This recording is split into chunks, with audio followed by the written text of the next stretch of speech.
New Year's celebration turned into massacre. A truck plowed into revelers, then gunfire broke out. On January 1, 2025 in New Orleans, a rental pickup truck drove into a crowd on Bourbon Street. At least 15 people were killed, 30 plus injured. The driver, an Army veteran from Texas, had pledged allegiance to ISIS.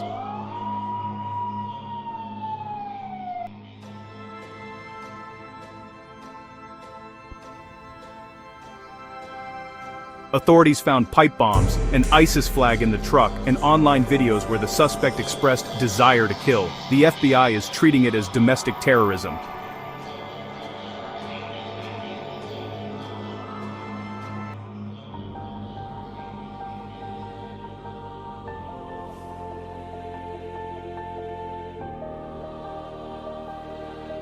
This wasn't a random shooting, it struck a tourist hotspot on New Year's Day. The question now, did he act alone, or was there something bigger behind it?